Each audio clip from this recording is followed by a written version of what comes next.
Bonsoir et merci de nous rejoindre pour ce journal. Voici les titres de l'actualité. Et l'on commence ce journal avec cette découverte macabre à l'Illette-Quinquina à Sainte-Marie. Peu après 15 heures, les secours sont intervenus afin d'élitreiller le corps aux abords de la rivière des Pluies. Une enquête a été ouverte afin de déterminer les circonstances de ce drame. 2 mois après le passage de Fakir, les commerçants du parc du Colosse à Saint-André désespèrent. Un nouvel arrêté les empêche d'exploiter leur commerce et les travaux de remise en état du parc n'ont toujours pas été faits. Pour rappel, les commerçants ont reçu ordre de la mairie de quitter les lieux au mois d'août pour des travaux de rénovation du parc et bon nombre d'entre eux ne savent pas s'ils pourront reconduire leur bail. Les commerçants y voient donc un acte délibéré de la mairie. Pascal Robert s'est rendu sur place. Au niveau de l'arrêté aussi, il faut savoir qu'un arrêté, c'est pour ça qu'on appelle ça un arrêté, ça doit être daté. Et de ces arrêtés, il n'y a pas d'arrêté, il n'y a pas de date dessus l'arrêté. C'est juste un nouvel ordre. C'est pas ça, c'est pas recevable en justice, ça. Il faudra des mois pour que la clientèle revienne, ce qui fait que cette mise en faillite délibérée les AOT des gens qui sont sur ce site-là. Et depuis le passage de Fakir, donc, vous êtes au chômage technique, c'est ça? Tout à fait. En fait, on était très surpris. On pensait qu'on nous allait dire de revenir travailler en attendant que les travaux se fassent. Donc, mais c'est très grave parce que jusqu'à l'heure d'aujourd'hui, je vois que rien n'a bougé.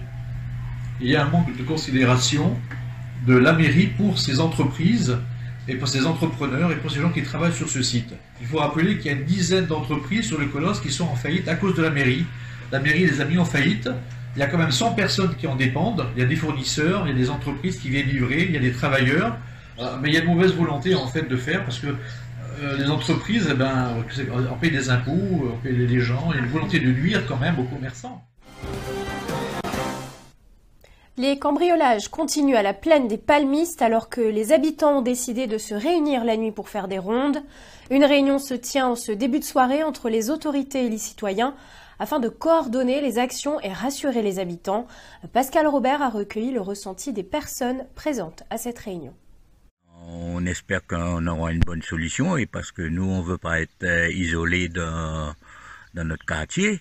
On veut le soutien de la mairie, la gendarmerie et de la sous-préfète.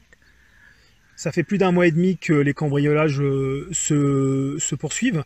Et en attendant, vous avez été écoutés, ils sont venus vers vous, il y a eu des retours des autorités? Non, pas du tout. Pas du tout. Donc depuis 1 mois et demi, c'est la première réunion qui a lieu avec les autorités. Ouais. Et vous continuez vos rondes tous les soirs? Ah, obligé. Y a-t-il eu d'autres cambriolages? Même ce samedi, l'individu des yamogrillages qui me guette des yamogrillages. Et je vais pas le laisser comme ça. Et l'on continue avec cette tentative de meurtre qui s'est déroulée ce dimanche à Saint-André. Un homme a reçu un coup de carabine en plein visage, puis a été roué de coups. À l'origine, une querelle entre 2 familles rivales.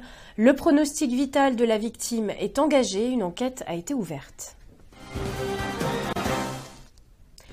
Et l'on termine avec cet entretien exclusif accordé par Sébastien Chevalier, le patron du restaurant de plage Le Cabanon. Il annonce une action à venir le 26 juin prochain. Pour rappel, la préfecture a ordonné la fermeture des restaurants de plage à la fin du mois.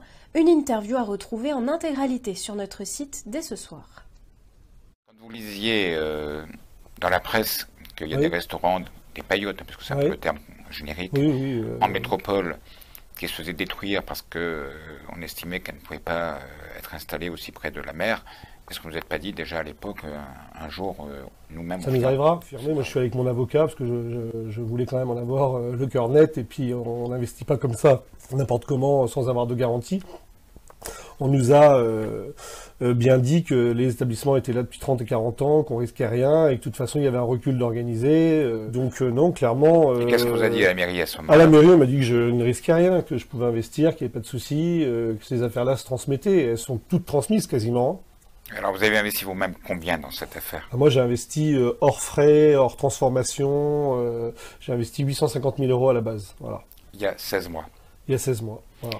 Alors, les traites dessus tous les mois, si demain vous fermez, qu'est-ce que vous faites?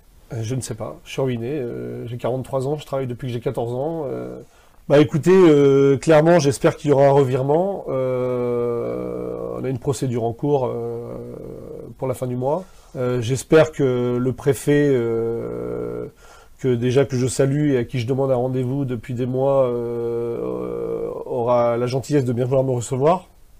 Le maire aussi de Saint-Paul, à qui je réclame un rendez-vous. Je parle en mon nom, hein, mais c'est la même chose pour tous les commerçants de l'Ermitage. Clairement, on demande à être reçu, à avoir une table ronde, et on n'arrive pas à l'avoir. J'aimerais que les pouvoirs publics prennent conscience que finalement, on est là pour les touristes, on est là pour les Réunionnais qui ont envie de se détendre au bord de l'eau. Quand on dit qu'il n'y a plus de place à l'Ermitage pour pique-niquer, je suis désolé, mais la bande de littoral, elle est suffisamment grande, et puis nous on représente peut-être 2% d'occupation du territoire, et puis il y a des gens qui adorent aller au resto, d'autres pas, il y a des gens qui adorent pique-niquer, d'autres pas, il en faut pour tous les goûts, il faut être tolérant. C'est la fin de ce journal, merci de nous avoir suivis, très belle soirée à tous.